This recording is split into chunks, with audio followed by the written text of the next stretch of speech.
জানিলিছি আমল করা লাগবে, ঠিক কিনা না?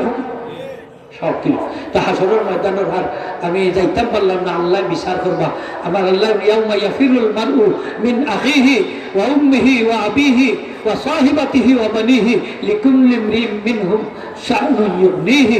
সেই দিন সকলেও ব্যস্ত, মাও ব্যস্ত, বাপও ব্যস্ত, আপনার প্রিয়তমা স্ত্রীও ব্যস্ত, সন্তান সন্ততিও ব্যস্ত, ভাইও ব্যস্ত, সকলে ওইবার নফসি নফসি।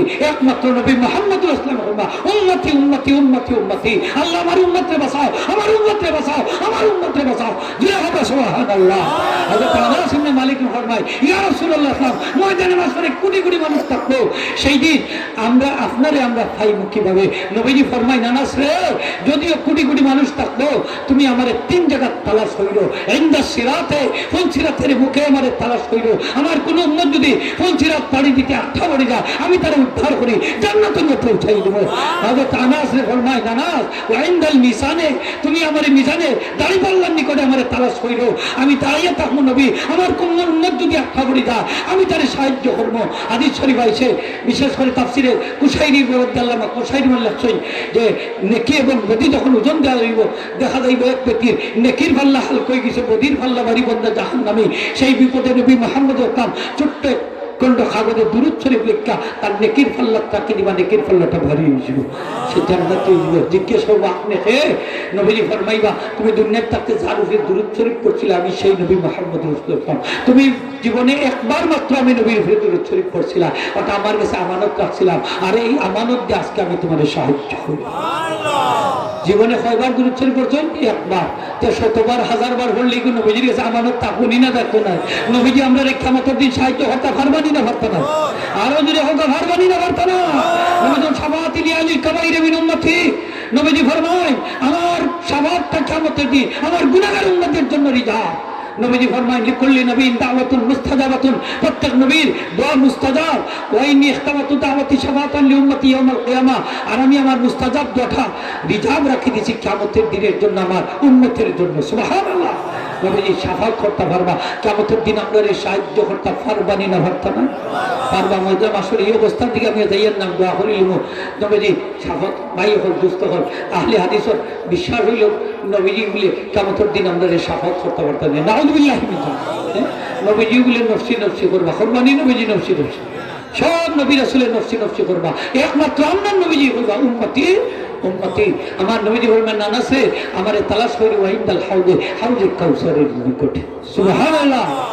তিন জায়গাতে আমাদের তালাশ হইল, সেই দিন সব মানুষে পেয়ালা দিয়ে পানি পান করবা, একমাত্র আলিম সমাজে আমার নবীজি হাতর অঞ্জলি দিয়ে মুখ তুললে হাউজে কাউসারের পানি পান করবে। সকলে হইবা ইয়া রাসূলুল্লাহ, এরা সব পেয়ালা দিয়ে পানি পান করে, আর তারারে আপনি মুখ তুললে পানি পান করাইলা, কারণটা কি?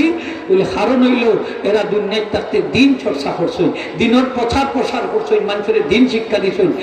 এরা ব্যস্ত আসলা দিন চর্চার, এরা ব্যস্ত আসলা ইলিম চর্চার, যার কারণে বেশি ধন সম্পদ হাসিল করার সুযোগ পাইছই না, এত বড় ত্যাগ স্বীকার করার কারণে এই মর্তবা লাভ করছই। হাবিব সাগর মা বাবার মাথার নুরত থাক পরিধান করাই দিব, নুরত পোশাক পরিধান করাই দিব কিয়ামতের দিন ময়দানে মাহশর। সুবহানাল্লাহ। জিজ্ঞেস করাইব কি কারণে? বলে তারা সন্তানে কোরআন শরীফ শিক্ষা দেওয়ার কারণে। কবর থেকে উঠার বাদে বেনামা ফিরিস্তা হলে যখন আমরা কবর থেকে তুলবা, যারা দাড়ি আছে দাড়ি দইরা তুলবা সসম্মানে, যারা দাড়ি নাই খানা দড়ি তুলবা।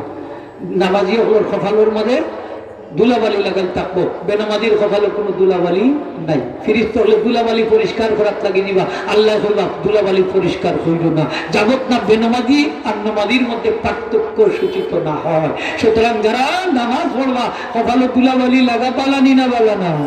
ও ভাই ও আল্লাহর বস্তে হইয়া যে ওযু করবা নামাজ পড়ার লাগি, কিয়ামতের দিন ময়দানে মাহশর তাদের চেহারা থেকে নূর বাড়াইব, হাত থেকে নূর বাড়াইব, পা থেকে নূর বাড়াইব। আমরা চাই আমরা চেহারা থেকে হাত থেকে পা থেকে নূর বাইর হতো, চাইনি না চাই না। তাকবীর, নারে রিসালাত, উম্মতে মুহাম্মাদি। আমরা যদি নামাজ পড়ি না তাহলে কোনো নূর পাইতাম না, ঠিক কিনা না? নামাজ পড়লে নূর পাইবা, বুরহান পাইবা, নাজাত পাইবা। সুবহানাল্লাহ। সেই তার জায়গাগুলো কিয়ামতের দিন আপনার পক্ষে সাক্ষী দিব। সুবহানাল্লাহ।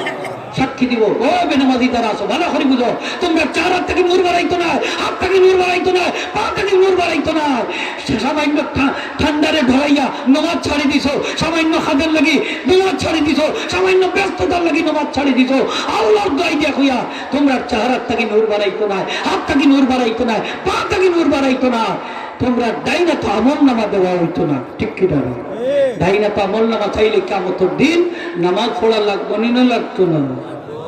ফুলছিলার করেই তো হ্যাঁ সব নামাজি হল যাইবা, সুবহানাল্লাহ। আল্লাহ দুনিয়ার সব মসজিদে নৌকার আকৃতি ধারণ করে।